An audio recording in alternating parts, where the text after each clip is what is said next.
నమస్తే. Welcome back to our channel. నేను మీ కార్తిక్. ఈరోజు వీడియోలో మనం ఆల్రెడీ అమ్మవారి శక్తి గురించి మనం మాట్లాడుకుంటూ వస్తున్నాం కదండీ. అమ్మవారి శక్తి 4 దిక్కులా వ్యాపించింది. ఆ 4 దిక్కులా వ్యాపించిన శక్తే మనకి ఈ ఒక 18 శక్తి పీఠాలు. ఈ 18 శక్తి పీఠాల్లో మనం ఆల్రెడీ ఎలా వచ్చాయి? అసలు ఆ ఒక ప్లేస్‌ని ఎలా ఫార్మ్ అయ్యాయి? అండ్ ఆల్సో ఫస్ట్ అమ్మవారు లాంకర్యం శాంకరదేవి, కామాక్షి, కంచికాపురి ఇద్దరి గురించి మనం మాట్లాడుకున్నాం కదా! ఈరోజు ప్రద్యుమ్ని శృంఖలాదేవి, చాముండే క్రౌంచ పట్టణం గురించి తెలుసుకుందామండి. అసలు ఈ శృంఖలాదేవి ఎవరు? అండ్ అసలు చాముండి అమ్మవారు ఎవరు? ఇక్కడ వాళ్ళ యొక్క శరీర భాగాలు అమ్మవారి శరీర భాగాల్లో ఇక్కడ ఏం పడ్డాయి? వీళ్ళ వెనకాల పురాణ కథ వెంటుకొని ఈరోజు క్లారిటీగా తెలుసుకుందామండి. వీడియో చాలా లెంతీగా ఉంటుంది.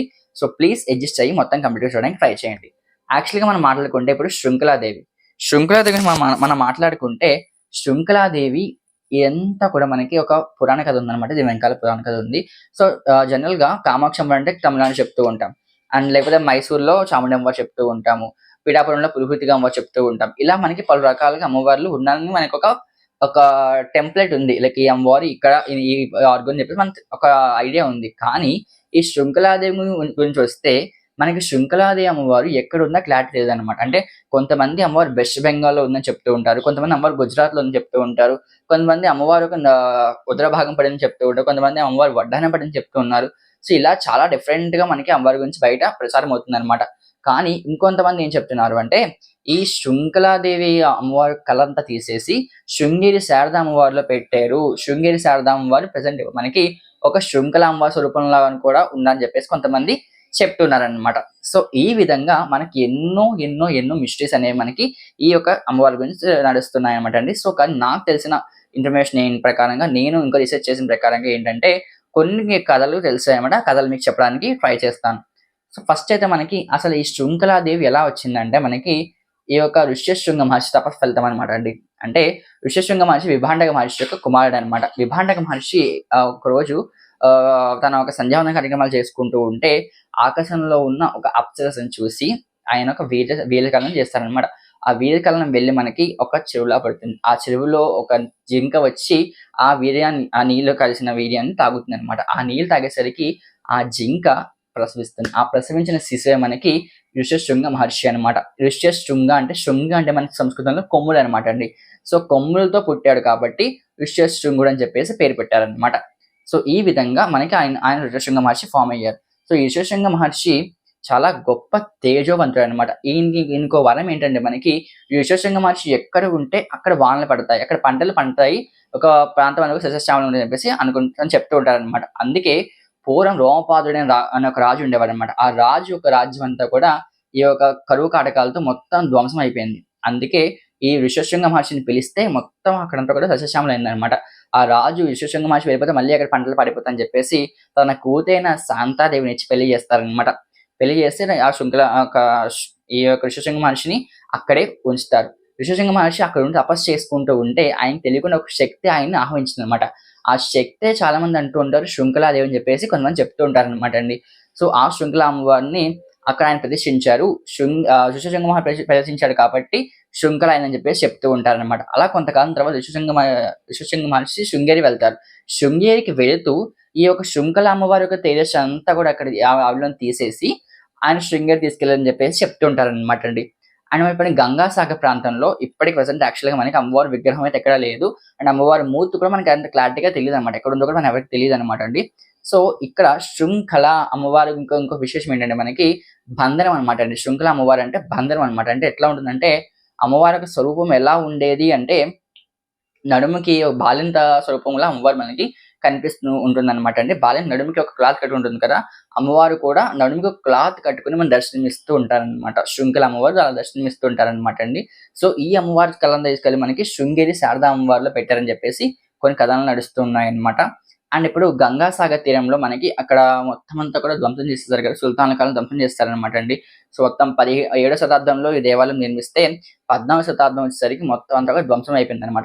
సుల్తాన్ వచ్చేసి మొత్తం ధ్వంసం చేసేసారు. ఆ ధ్వంసం అయిపోయి అక్కడ మసీదు తోమ్ కట్టారనమాట. ఇప్పుడు అక్కడికెళ్తే మనకి వెస్ట్ బెంగాల్ సైడ్ వెళ్తే తోమ్ కనిపిస్తూ ఉంటాయన్నమాట. అండ్ కోల్కతా సైడ్ కొంతమంది కోల్కతా సైడ్‌లో కూడా ఈ శృంఖల అమ్మవారు ఉన్నారని చెప్పేసి చెప్తూ ఉంటే, కొంతమంది గుజరాత్ సైడ్‌లో కూడా అని చెప్పేసి చెప్తున్నారనమాట అండి. ఇందులో మనకి ఏది నిజమో కూడా ఇప్పటికి ఇంకా క్లారిటీ లేదు. ఇంకా దాని గురించి రీసెర్చ్ జరుగుతూనే ఉందనమాట. నాకు తెలిసిన విషయం మీకు ఈ అమ్మవారి గురించి చెప్పాననమాట. అండ్ ఇంకొక అమ్మవారు నెక్స్ట్ ఎవరు మనకి చాముండి అమ్మవారు. యాక్చువల్‌గా చాముండి అమ్మవారు అంటే మనందరికి గుర్తొచ్చేది దసరా ఉత్సవాలనమాట. సో, దసరా ఉత్సవాలు మైసూర్‌లో చాలా సూపర్ చేస్తారనమాట అండి. సో, చాలా బాగుంటాయి దసరా ఉత్సవాలు మైసూర్‌లో అనేవి. అసలు ఈ చాముండి అమ్మవారు ఎలా వచ్చింది అంటే మనకి చెండ ముండాసుడు అనే రాక్షసుడు ఉండేవారనమాట అండి. సో, వాళ్ళిద్దరిని చంపడానికి అమ్మవారు చాముండిగా అవతరించింది. అంటే యాక్చువల్‌గా ఏంటంటే మనకి చెండ ముండాసుడు రాక్షసులు ఇద్దరు కూడా ఏంటంటే ఈ దేవతల చేత, అలాగే దానవుల చేత అండ్ రాక్షసుల చేతిలోను, ఇంకా స్త్రీల చేతిలో తప్ప ఎవరి చేతిలో నాకు మరణం రాకూడదని కోరుకుంటారనమాట. ఆ మరణానికి ఆ ఒక వరానికి అది బ్రహ్మదేవుడు వాళ్ళకి ఆ వరం ఇస్తే, ఆ తర్వాత ఏమైంది ఆయన ఆ వరగర్వంతో మొత్తం అంతా ఈ ముల్లోకాలన్నీ కూడా నాశనం చేయడానికి ట్రై చేశాడనమాట. అలా చేస్తూ ఉంటే ముల్లోకాలన్నీ కూడా నాశనం అయిపోతున్నాయని చెప్పేసి దేవతలందరూ కూడా వెళ్లి శ్రీ మహావిష్ణువుని ప్రార్థించారు. శ్రీ మహావిష్ణువు శివుడి దగ్గరికెళ్ళి శివుడు కూడా నేనేం చేయలేనని చెప్పారనమాట. అప్పుడు పక్కనే ఉన్న అమ్మవారు అంటే మనదీపంలో ఉన్న అమ్మవారు ఏం చేస్తుందంటే, ఆమె యొక్క శక్తి రూపంగా ఉద్భవించి, ఆ శక్తి అంతా కూడా దేవతల శక్తి అంతా కూడా ఆమెకి ధారపోసి అండ్ ఆమె 18 భుజాలతో ఉద్భవించిందనమాట అండి. అంటే అమ్మవారు 18 భుజాలతో మనకి దర్శనమిస్తున్నారనమాట. ఇప్పుడు చాముండి అమ్మవారు కూడా మనకి 18 భుజాలతో దర్శనమిస్తూ ఉంటుందనమాట. సో, ఆ అమ్మవారు మనకి 18 భుజాలతో దర్శనమిచ్చి, ఆ ఒక చెండ ఉండాల్సిన రాక్షసుడిని సంహారం చేస్తుందనమాట. వీళ్ళిద్దరితో పాటు బోనస్‌గా రక్తబీజుడైన రాక్షసుడిని కూడా ఆమె సంహారం చేస్తుందనమాట అండి. సో, ఈ విధంగా మనకి ఆమె చాముండేశ్వరిగా అంటే చెండముండని సంహారం చేసింది కాబట్టి, చాముండిగా మనకి ఆ చాముండి కొండ మీద అంటే మైసూర్ హిల్స్ అని చెప్తుంటారు కదా! చాముండి హిల్స్ చెప్తుంటారు కదా! ఆ చాముండి కొండ మీద అమ్మవారు ఇప్పటికి దర్శనమిస్తుందనమాట అండి. సో, ఇలా మైసూర్ అందుకు మంచి ప్రత్యేకమైన ప్రాంతం అని మంచి చల్లగా ఉంటుంది వాతావరణం గదా! సో, ఈ మైసూర్‌లో ఇంకా అమ్మవారి గుడిలో ప్రత్యేకం ఏంటంటే మనకి ఇక్కడ అమ్మవారి ప్రత్యేకం ఒక అద్భుతమైన వృక్షం ఉందనమాట అండి. ఆ వృక్షం వచ్చేసి మనకి సంపెంగ వృక్షం అన్నమాట. సంపెంగ వృక్షం అని చెప్పేసి చాలా పెద్ద వృక్షం అది. చాలా బావుంటుంది వృక్షం అది గూడా మనకి చంపక వృక్షం. సంపెంగ, చంపక 2 ఒకటే కదా! చంపక వృక్షం అన్నమాట. ఈ చంపక వృక్షానికి ప్రత్యేకత ఏంటంటే మనకి రోజుకి 2 పువ్వులు పూస్తాయన్నమాట అండి. ఆ 2 పువ్వులు కూడా జనరల్‌గా ఏంటి చంపక పువ్వులు మనకి సీజన్‌లో పూస్తూ ఉంటాయి. కానీ ఇక్కడ గుడిలో ప్రత్యేకంగా అమ్మవారికి రోజు 2 పువ్వులు పూస్తాయన్నమాట. ఒక్క పువ్వు మనకొచ్చేసి ఈ యొక్క చాముండి అమ్మవారికి పెట్టుకుంటే, ఇంకొక పువ్వు మనకి మైసూర్ ప్యాలెస్ ఉంది కదా! మైసూర్ ప్యాలెస్‌లో ఉన్న ఒక రథానికి కూడా ఈ పువ్వుని పెడతారన్నమాట. ఆ రథం మీద అమ్మవారు ఉంటుందని చెప్పేసి ఆ అమ్మవారికి కూడా ఈ పువ్వు పెడతారన్నమాట అండి. సో, ఇక్కడ ఈ యొక్క ప్లేస్‌లో ఆ చంపక వృక్షం చాలా ఫేమస్ అన్నమాట. అండ్ ఆల్సో ఇక్కడ ఇంకొక ఫేమస్ ఏంటంటే మనకి ఇక్కడ ఇలా మనకి నడక మార్గంలో వెళ్తూ ఉంటే 1000 మెట్లు కనిపిస్తుంటే, ఆ 1000 మెట్లు పైకి ఎక్కితే మనకి 800 మెట్ల మీద మనకి పెద్ద నంది కనిపిస్తుందన్నమాట. 16 అడుగుల ఎత్తున నంది విగ్రహం కనిపిస్తుందన్నమాట. ఆ నంది మహానంది అని చెప్తూ ఉంటారు. సో, అంత పెద్ద నందిని చూస్తే ఎలా ఉంటుందంటే రంకెలని రెడీగా ఉంటారన్నమాట అండి. అంటే అమ్మవారు ఎప్పుడు సై అంటే ఆ నంది కూడా సై అయ్యడానికి రెడీగా ఉంటాడన్నమాట. సో, అలాగనమాట. అండ్ ఆల్సో ఇక్కడ అమ్మవారి కన్నా ముందే అయ్యవారు వచ్చారన్నమాట అండి. ఆ అయ్యవారు వచ్చేసి మనకి మహాబలేశ్వర్. కానీ ఇప్పటికి చాలా మంది మైసూర్ వెళ్తారు గానీ, చాముండమ్మవారిని చూసుకుంటారు గానీ, అయ్యవారిని ఎవరు పట్టించుకోరనమాట. చాలా మందికి ఈ దేవాలయం గురించి తెలీదు. సో, అక్కడ మనకి ఇదివరకన్నా అమ్మవారి కన్నా ముందే అయ్యవారు అక్కడ ఉన్నారనమాట. ఆయన పేరు మహాబలేశ్వర్. మహాబలేశ్వర స్వామికి వెళ్తారనమాట అండి. పూర్వం మనకి ఈ యొక్క మైసూర్ అన్న ప్రాంతాన్ని మహిషీపురము, అలాగే మహిషాపురం అని చెప్పి చెప్తూ ఉంటారనమాట. రాను రాను అది మైసూర్ కింద అయిపోయిందనమాట అండి. సో, ఇలా ఇంకో విశేషాలు ఏంటంటే మనకి ఈ యొక్క దేవాలయంలో దసరా శరన్నవరాత్రులైతే అద్భుతంగా చేస్తూ ఉంటారనమాట. సో, ఈ శరన్నవరాత్రుల్లో భాగంగానే అమ్మవారికి ఈ యొక్క వడియర్ రాజుల వంశస్థులందరూ కూడా అమ్మవారికి నగలు చేయించారనమాట అండి. ఆ నగలన్నీ కూడా మనకి శరన్నవరాత్రుల సందర్భంలో ఈ యొక్క అమ్మవారికి చేసిన నగలన్నీ కూడా వడియర్ వంశస్థులు వాళ్ళు తీసుకొచ్చి అమ్మవారికి అలంకరిస్తారనమాట. అది కూడా చాలా కోలాహలంగా బాజాబజంత్రీలతో అమ్మవారి విగ్రహం ఆ ఊరేగింపుగా తీసుకొచ్చి మొత్తం గుడంతా ప్రదక్షిణం చేసి దాన్నంతా పవిత్రం చేసి ఆ నగలు అమ్మవారికి పెడతారనమాట. అవి 34 నగలనమాట అండి వాళ్ళ దగ్గరున్నవి. అమ్మవారికి 34 నగలు వాళ్ళ దగ్గరుంటాయి. ఆ 34 నగలు వాళ్ళు తీసుకొచ్చి సమర్పిస్తారనమాట. మిగతా 12 నగలు ఈ శరన్నవరాత్రులు 7వ రోజు అమ్మవారికి గవర్నమెంట్ ఆఫ్ కర్ణాటక గవర్నమెంట్ వాళ్ళు తీసుకొచ్చి అమ్మవారికి సమర్పిస్తారనమాట అండి. అసలు దసరా నవరాత్రులన్నీ కూడా అయిపోయిన తర్వాత అమ్మవారు మళ్ళీ అవన్నీ కూడా తీసేసి మనకి వాళ్ళు ఎవరి వాళ్ళు తీసుకెళ్ళి మళ్ళీ నెక్స్ట్ ఇయర్ తీసుకొస్తూ ఉంటారనమాట. సో, ఈ విధంగా మనకి అమ్మవారి బంగారు వర్ణంలో కనిపిస్తూ ఉంటుంది. లోపల మనకి అమ్మవారు ప్యూర్ గోల్డ్ అన్నమాట. సో, లోపల విగ్రహం అంతా ప్యూర్ గోల్డ్ ఉంటుంది. బయట అమ్మవారి గర్భాలయం కవచం అంతా కూడా మనకి వెండితో చేయబడి ఉంటుందన్నమాట. అండ్ ఇంకో విశేషం ఏంటంటే మనకి ఇక్కడ మహిషాసురుడు అని రాక్షసుడు కూడా ఉంటాడు. అంటే అమ్మవారు చంపింది కదా! వాడు కూడా అక్కడ ఉంటాడన్నమాట. వాడక్కడ ఎందుకుంటాడు అంటే మనం వాడిని చూసి భయపడతాం. అంటే మహిషాసురుడు ఎవరు మనకి మనలో ఉన్న చెడు అన్నమాట. మనలో ఉన్న చెడుని అక్కడ రిప్రజెంట్ చేస్తున్నామన్నమాట అండి. మన చెడుని మహిషాసురులో ఉన్న చెడు అమ్మవారు ఎలా తీసేసిందో మనలో ఉన్న చెడు కూడా అమ్మవారు అలాగే తీసేస్తుందని చెప్పేసి కొంతమంది నమ్ముతూ ఉంటారండి. అందుకే మహిషాసురుడిని కూడా అక్కడ పెట్టారన్నమాట అండి. సో, ఈ విధంగా మనకి ఈ అమ్మవారు చాముండి అమ్మవారు మీద కొండ మీద ఎన్నో ఎన్నో రహస్యాలు దాగున్నాయన్నమాట.